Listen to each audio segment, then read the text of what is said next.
Hi, this is Randy Crabtree, your host of the Unique CPA podcast.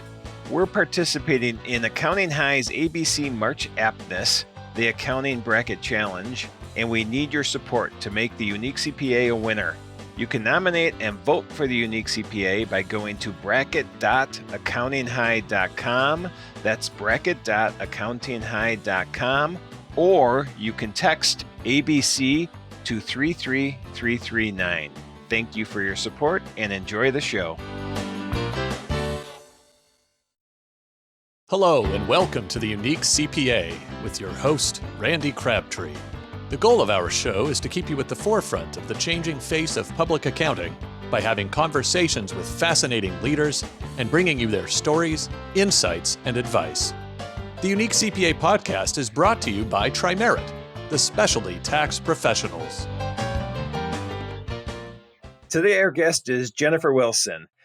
Jennifer has, I can read a book of accolades, and I think I did last time she was on the show, and I'm going to try to truncate that a little. Just realize that Jennifer is on every list of most important, most influential, most recommended that is out there. And I'm not kidding, every list. She is on every list. But obviously, I think she'll probably say the best recognition she ever received, I can't keep a straight face, was being a guest on episode 10 of the Unique CPA back in about 2.5 years ago, which I had a lot of fun when we talked the last time, and I expect to again. So Jen, welcome back to the Unique CPA.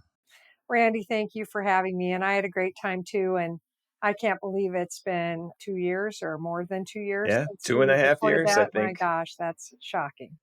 Yeah, it was an interesting. I actually went back and listened a little to it this morning, and I don't really listen to the shows. But when I went back and listened, I think I heard we recorded like February of 2020. So really before everything changed, I guess. But when I listened to what we talked about, things haven't changed. It is the topics we talked about 2.5 years ago have just become amplified in the last 2.5 years. And so it was an interesting listen for sure. Before we get into today's topics, whatever they're going to be, which we'll find out, I introduced you, but I didn't introduce your business, Convergence Coaching. Do you want to give us a little background on what that is? Sure. We're a leadership and management coaching and consulting company. And we help leaders in the profession become better leaders, more strategic leaders. And we do a lot of young leader development, but a lot of strategic leader development as well. And trying to help those folks make the shifts necessary to run a business that next gen clients want to be part of and that next gen talent want to be part of too.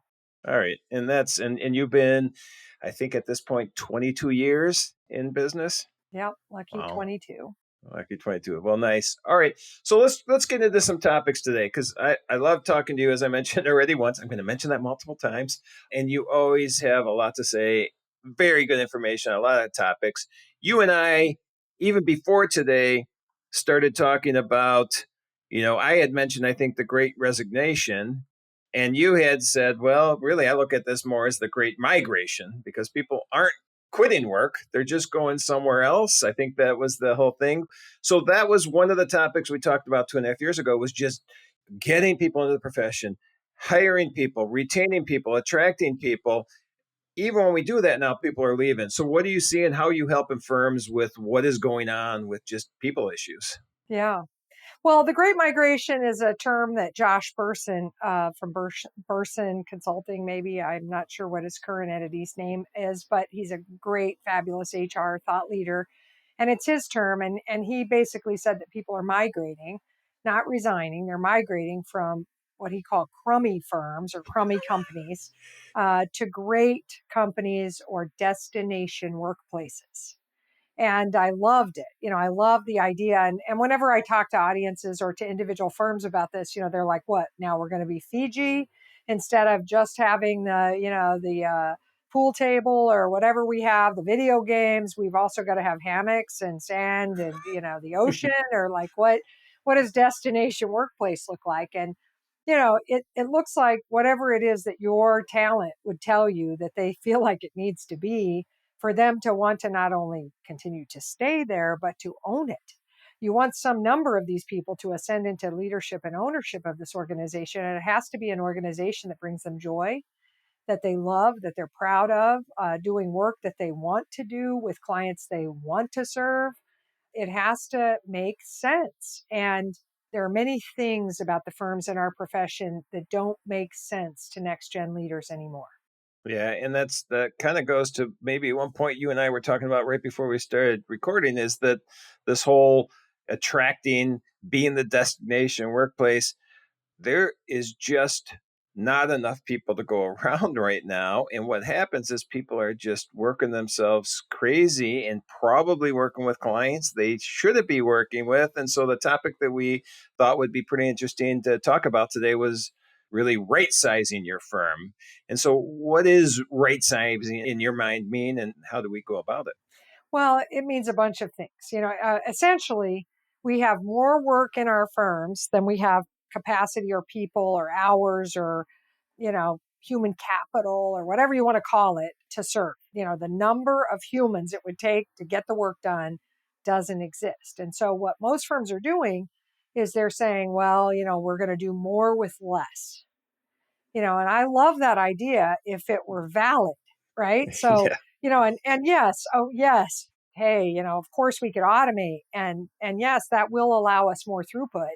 So automate everything you can. That's a right sizing strategy. But if we're practical, like if a firm's outstripped on capacity right now in, going deep into fall busy season and looking down the barrel of spring, the chances of them significantly automating anything that will make a big difference in the lives of their people isn't very great. I'm not saying it's not possible, but it's less possible. So instead, to me, right now, this minute, like the number one message I have for every firm in this country, and I haven't found a firm where it hasn't applied yet, is we've got to right size the client base. We have to reduce the number of yeses that we've said, shift some of those to nos, so that our people have a reasonable workload so that they can deliver quality work and feel good about their work without sacrificing their family life or their health.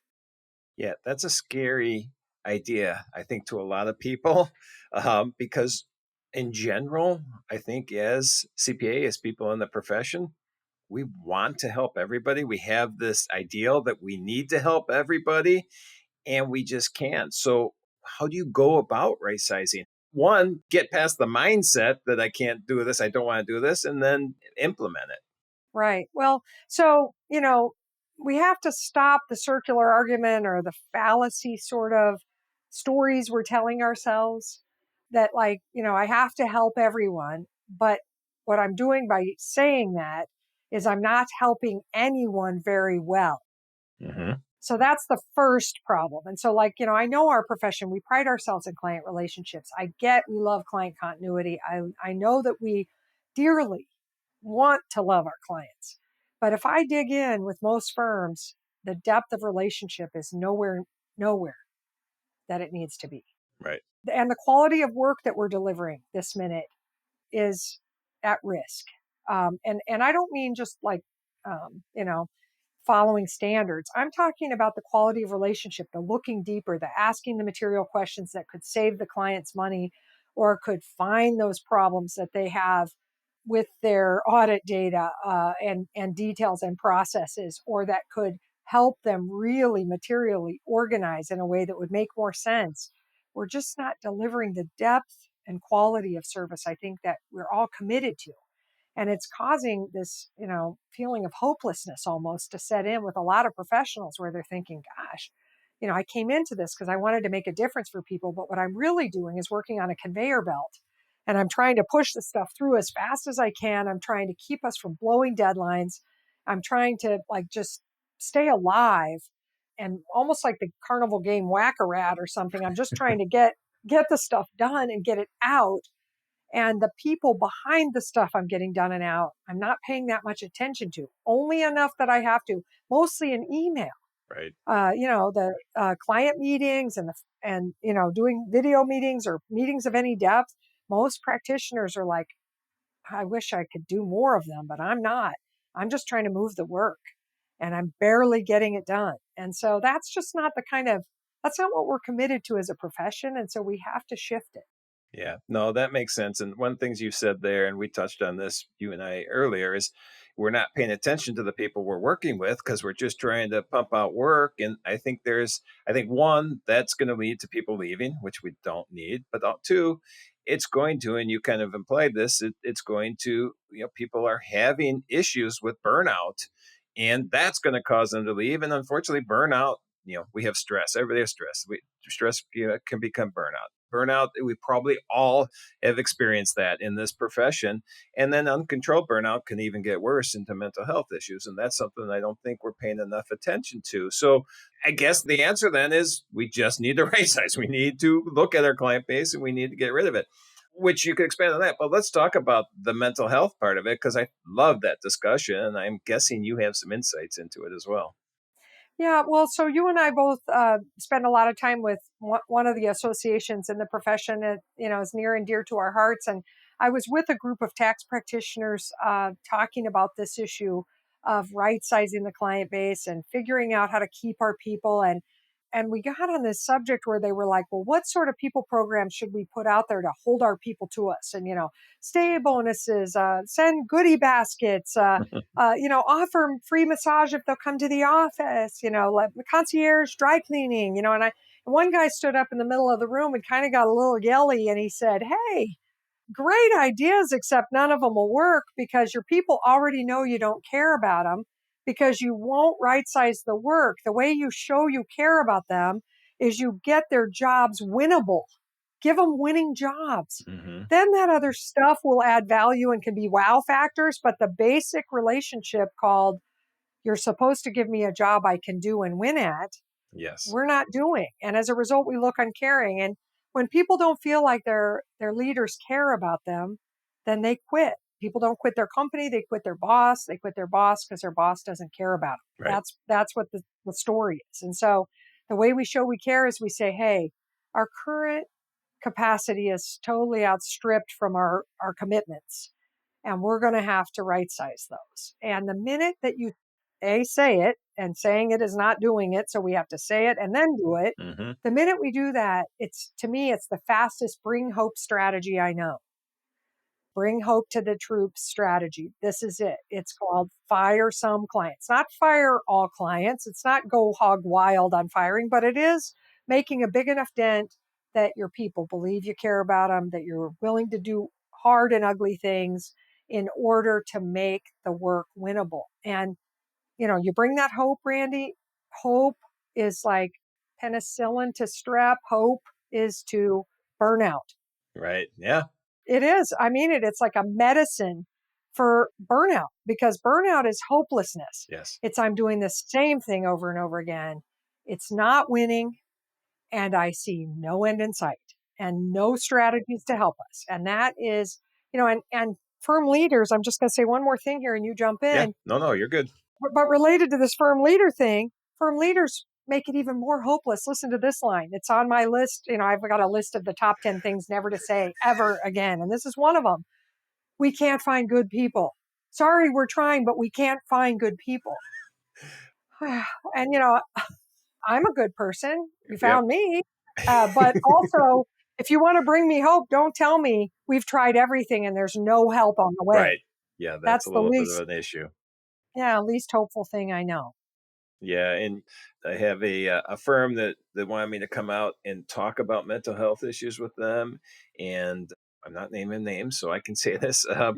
There was a concern that if I talk about burnout, they're going to have people leave, and I'm like, you can't be afraid of something that exists. You have to address it, and that's this whole we've done everything we can, so let's just keep going. No, you can't do that. So I agree with you.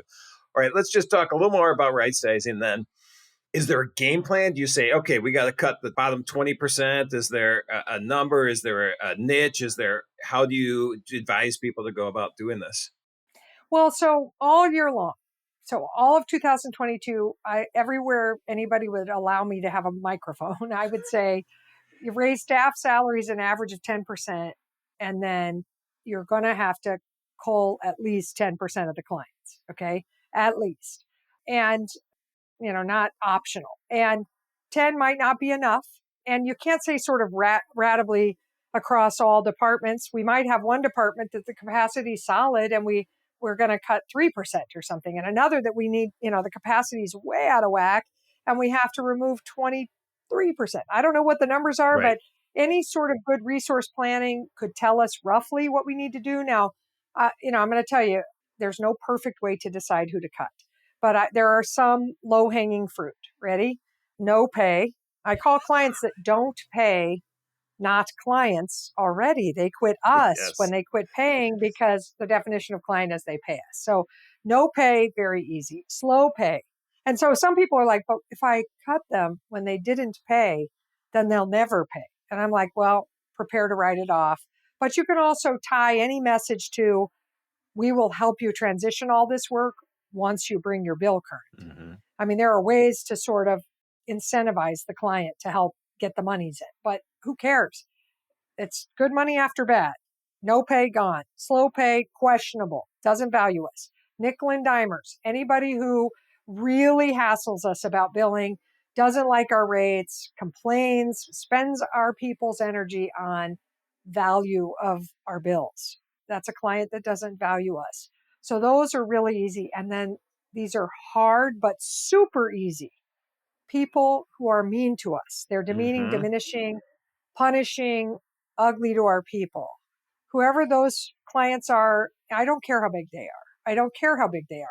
In fact, I hope you have a big, mean client that we could help you fire as a sacrificial lamb on the altar of enormous hope and respect and trust of your people. That's what I was just Because that's thinking. what will happen. Yes. Yeah. The Yes. hope will be When you, there with that. yeah, I care about you more than I care about the money, because I care about your mental health. I care about your dignity. I care about you being respected way more than I care about that stuff. It doesn't matter how big the client is. And so that's the low hanging place to start. Now, some firms will say, hey, give us your list of all the clients you hate working at and to the staff, Mm-hmm. okay, or to the managers or something. I say, be careful, because I've seen this done 1,000 times. Then the firm gets the list and the partners refuse to fire the clients. And then the staff is demoralized. Not only is it, I was hopeless before, but now I'm hopeless and disgusted. Right. And so that's a bad place to stand. So be careful getting the staff involved in this discussion. But I will say to you, Renee, my partner and I taught a class recently, a web-based class on how to fire clients or how to call clients. And the entire class, that's all it was. And there was somebody posted in the chat, a young man, not a partner at his firm. And he said, so we came up with a list and we came up with a set of criteria, like how fun was the client and, how in line with our ideal target definition, and did they value our services, and how closely do they mirror our niche strategies, or are they kind of off track with that? They had 4 or 5 criteria. They rated them based on that. And of course, the diminishing factor. And they came up with a list of clients to fire that just didn't rate, if you will, on those criteria. And he said, here's what I did when I first took the list to the partners. I brought it in an Excel with no partner names and no client names. And I showed them the ratings, and I showed them, the fees over time and realization. Now, a lot of firms are like, let's cut all low realization. I hate that, because realization can be cheated, and it is regularly cheated. Mm-hmm. So I feel like it can be faked, and you could accidentally cut a low realization client to save some higher realization clients where the time wasn't booked. And so that's kind of, I don't love it. But anyway, he says we take the spreadsheet in there, we show it to him with no names. So there's no selfish interest at the table. Nobody knows how many of these clients are mine, or I don't know their names. So I can't be like, sort of triggered or hooked by that. And he said it was unanimously approved. Wow. And then he said in the chat, next step, add the names and let them see them. And he said, I predict half of the number that I had approved will get fired. But he said it's going to be almost impossible for them not to fire at least half, because, by their own analysis, they saw how poor these clients were for us. And we have to cut them to show that our people, we care. Right. So anyway, I just thought that was a great story and a great way of sort of doing it, because it does take selfish interest out of it. I agree. I like that a lot. I'd like to know what the final outcome was. How long ago is this? Have you heard yet? Yeah, it was a month ago maybe, and I need to follow up with him. I don't know that we declared at our company we're starting a social media campaign and promoting National Fire Some Clients Day in public accounting. I mean, that's what we are declaring because at Convergence, we just see every single firm needs to do it. And so, most clients are CPA firm clients. We can't really follow up to say, what'd you do till they get past this fall filing. But, after that, he and I'll talk and I'll find out how it went.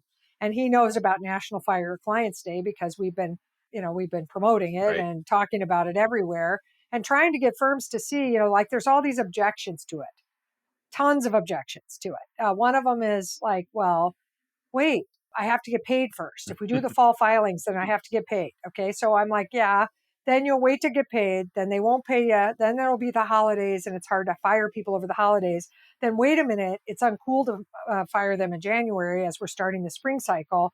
And then as we end the spring cycle, you'll tell me, blah, blah, blah. Right. So Right. forget it. There's never a good time to do it. Even if you just filed for them, you say, look, we'll transition your files to your new practitioner, but you got to pay us first. Right. You just tell them you're going. And so there's no good time. That's one thing. People will try to say this isn't a good time. Well, there's never a good time. Next, wait a minute, my comp is based upon my book of business or my comp is based upon my bill run so forget it. I'm not going to fire him if he's not firing him.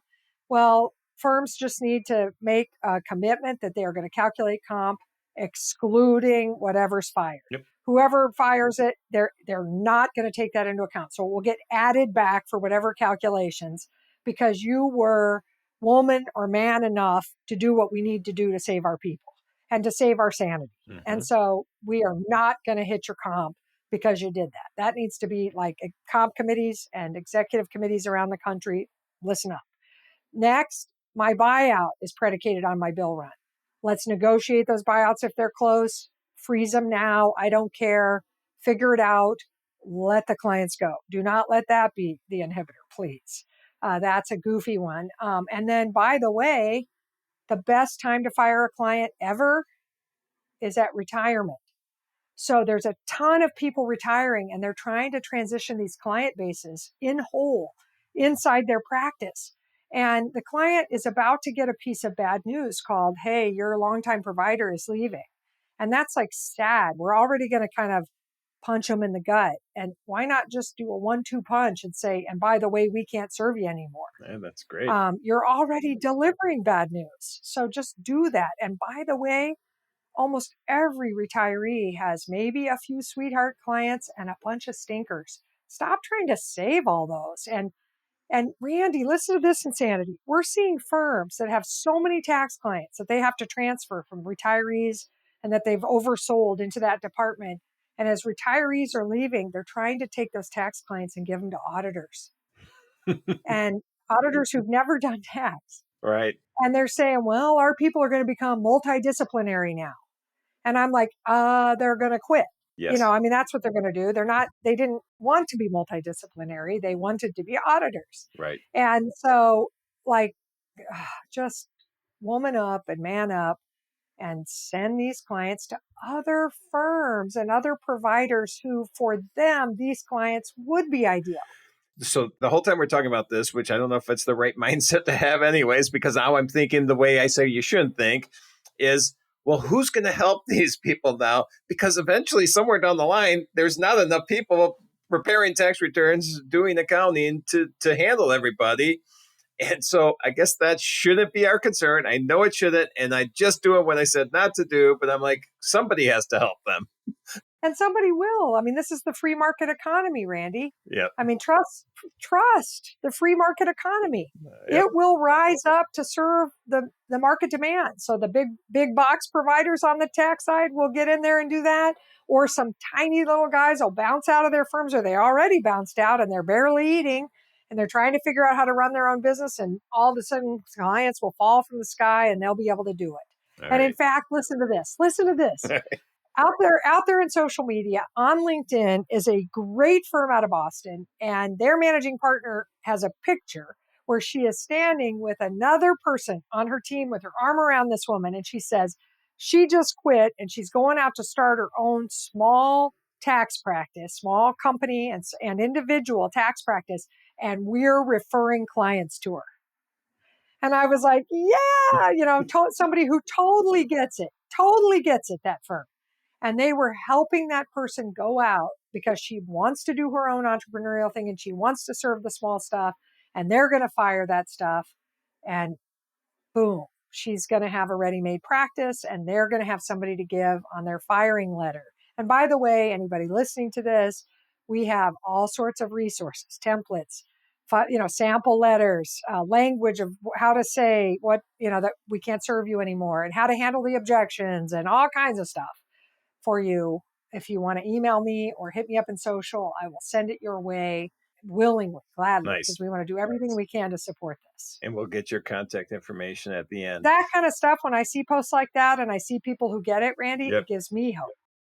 I think that's a great story, and I appreciate that. You and I could go for 2 more hours, which we can't, unfortunately. But let's talk, because there's another option too. As we're right sizing, which has to happen, at least it sounds like that has to happen, there's also the ability to bring in staff that maybe isn't a CPA, non-traditional staff, or even, I don't know what you call it, outsourcing or offshoring opportunities. But what's your thoughts on that is as a way to help us to be more efficient and less stressed out in our workplace?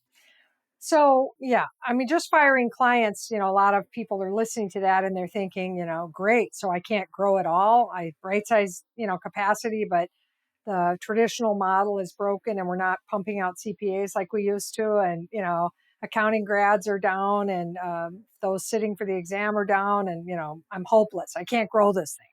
No, that's not what we would say. We would say you can grow this thing. And we just have to change the way that we view the business model. We have to drop our attachment to something that we would call tradition, which I could almost spit when I say the word. I'm so against it. I really am. I mean, if somebody says it's our tradition, I'm like, kill it. I mean, just automatically on the tradition. So, and there are a few traditions I'm fine with, like quality client service and real lasting relationships with depth and care, right? I'm for it. Profit, love it. That's a good tradition. Almost everything else, questionable tradition. And why is it questionable? Because next gen people aren't bought into it. And so it is not an okay tradition to say, well, traditionally we use CPAs or CPA candidates to do all this work. And so that's what we're looking for. Well, great. Good luck with that. There aren't enough of them. So if you want to grow, you've got to think non-traditionally. And, we have to think about offshore because there are more CPAs offshore.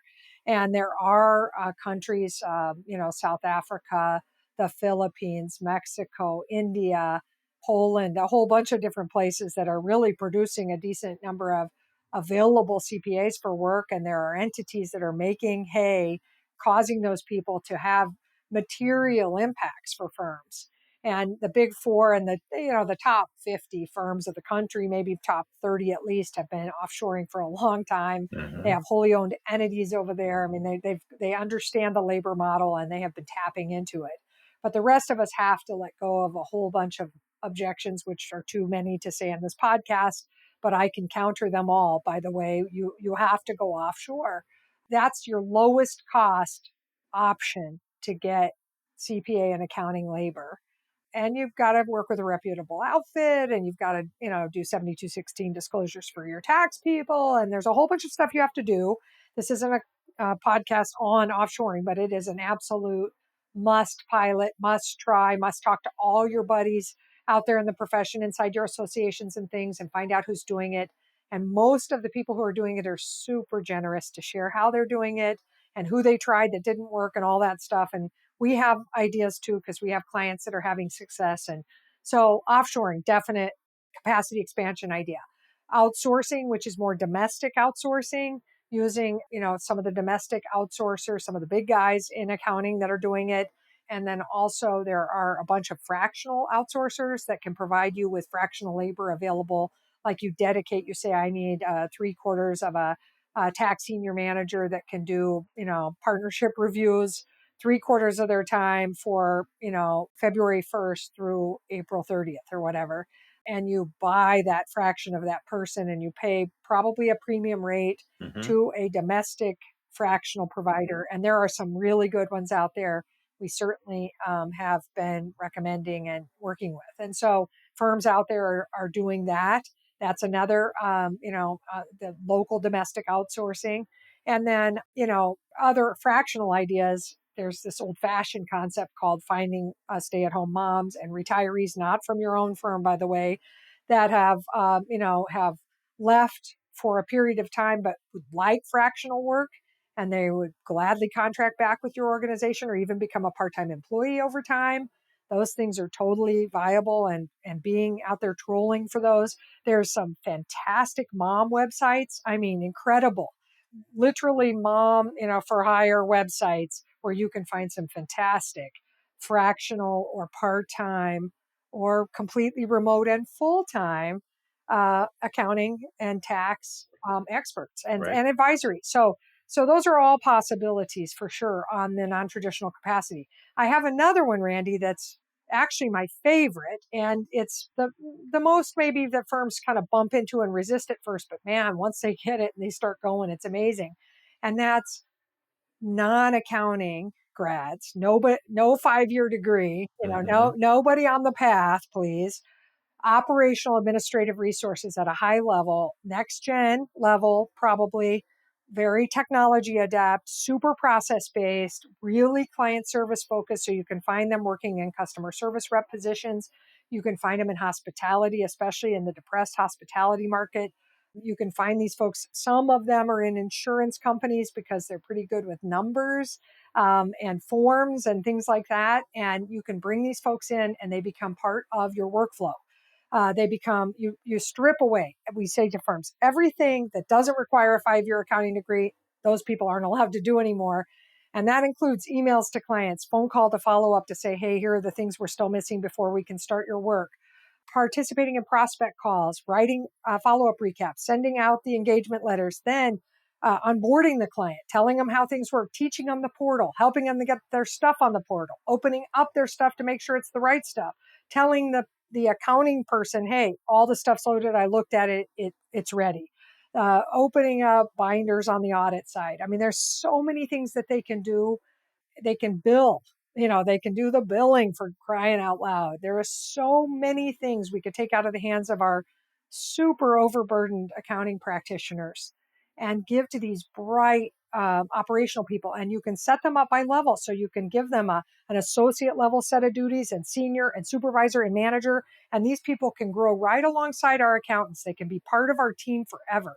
And they go to our department meetings, they attend our service line meetings. They're part of the service line. They're not part of some separate admin group that, gets treated like they come in and go out and we sort of delegate a little bit to them. These people are part of service delivery. And it's amazing when firms do it. I mean, absolutely life changing. They cost less than a 5-year accounting grad. They are less attached to tradition and the way it was done. And they are of service. And they come in and they are of service to these people. And boy, does it bring hope. Nice. So all is not lost. We have the ability to become a more efficient firm by right sizing. We can still grow by the non-traditional, and we can probably make a much better work environment that we're going to be able to attract the people we need, retain the people we need, and just be that. What did you call it? The destination workplace. Correct. Yeah, Burson called it that. I've just been reputing his brilliance. Oh well, I borrow from a lot of people. Well, I'm attributing, that's for sure, and always would. There is so much that we could make better and smarter about our business in public accounting.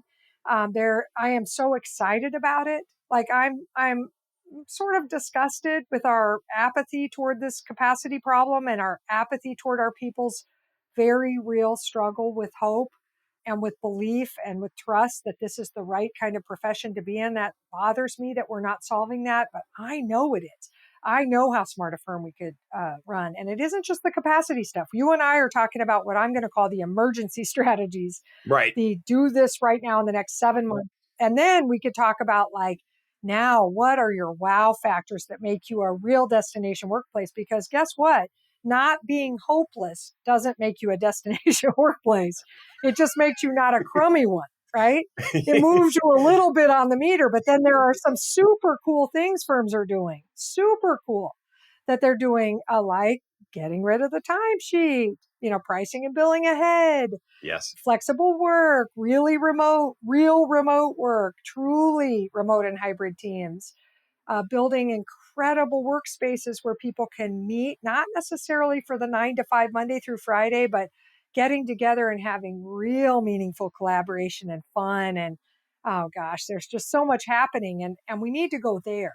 We need to go there quickly, but we won't have anybody with us if we don't solve capacity. All right. So I think that's or part 2 of this podcast. We will have to schedule another one where we solve the immediate issue, or you gave great advice on the immediate issue now and how to get past this and how to triage the firm now. And now let's talk the next time about now let's build this wow factor, this destination. That hopefully you would love to come back, because I'd love to have you, even if you would just like to come back, I would love to have you come back. I would love to come back. I love talking with you about this stuff. And I'm praying that firms will jump on this and go. Yep. And the faster they do it, the more secure our profession, really. All right. So I think that's the game plan. I appreciate you being on today. We're going to finish with 2 things. One, we'll get your contact information. But before we do that, we did this last time you were on. And I think at that time, I'm just going off memory. What I normally ask people is tell me what you do outside of work, what your passions outside of work. I know running is probably what we discussed last time, and I know that is a passion of yours. We can talk about that again, but are there other things that are your outside of work passions as well? Yes, I mean, certainly one of my passions has to be, and it's my number one passion, my husband and my kids. Yep. So I'm married 34 years and with Brian for 40, my very best friend, and we're just starting the beginning of empty nest. Although, I don't really believe I'm going to have an empty nest because the kids were already back this past weekend, and we'll have to just see how that works. We're not there yet, but he's my best friend, and I have 3 daughters, and they're all very different and into a bunch of different things, young adulthood, and so I'm certainly spending a lot of time trying to be of support to them and figure out, how to build friendships, a little less parenting, a little more friendshiping with them. And that's awesome. I also am an avid gardener. And this has been one of the hardest garden summers of my life because of the heat and the drought. But I also am having the best vegetable garden I've ever had, and really fantastic flowers. And it's a tribute to, possible later somebody will hate me for this because we've been watering, and taking good care of those plants. Not just I have been watering, but my husband has helped keep them alive, and my girlfriend Chelsea, who takes care of it when I'm gone because I travel a lot. But I'm a ridiculous gardener. I love flowers and I love growing vegetables for sure. Wow, your story sounds exactly like my story. My wife and I are 40 plus years since we first started dating. We've been this fall, it will be 36 years of marriage. We technically became empty nesters about 2 weeks ago. And the kids, though, both live within a half hour. They're basically in Chicago. We're in the suburbs, so we see them quite a bit still and plan on it. So, and the gardening as well. We have 2 gardens, one in our backyard and one in the Park District, which is actually just down the block where we get to garden. And our vegetables are not great, but we are getting a decent amount of at least tomatoes this year. I have the most smoking hot peppers of every kind you can imagine, and I love to make homemade salsa. But I have to be like cool about how much pepper I put in there to keep people from burning alive eating it. But it's a good salsa season for sure. All right. Well, Jan, this was again a pleasure having you on. I always enjoy the conversation, whether we're conversing or whether I just get to watch you present, which I enjoy doing as well. If anybody, and I know you have a ton of resources, like you had mentioned, if anybody wants to get a hold of you or find out about the resources or find out more, where would they look you or the company up? just email me, Jen, Jen, at convergencecoaching.com, or call 402-933-2900. All right. Well, that's great. And I know you're also on LinkedIn and Twitter as well, I think, Oh, correct? yes. Facebook, LinkedIn, Insta, Everywhere. all of it. So yeah, for sure, connect with me in social. That's a very fast way to get to resources if you want to DM me in social or whatever. Tweet me. Whatever. All right. Well, again, thanks. And I want to thank everybody for listening today. And please stay tuned because you heard it. Jen's committing to episode 2 of this podcast. We'll get that scheduled as soon as we can. Thank you, Randy. And thanks, everybody. Thank you for joining us today on the Unique CPA. You can find all the links and show notes for today's episode, as well as more about TriMerit, at theuniquecpa.com. Remember to subscribe and join us for our next episode, where we'll be going beyond compliance into forging new pathways of delivering value to your clients, diversifying your revenue streams, and leading-edge management techniques and styles.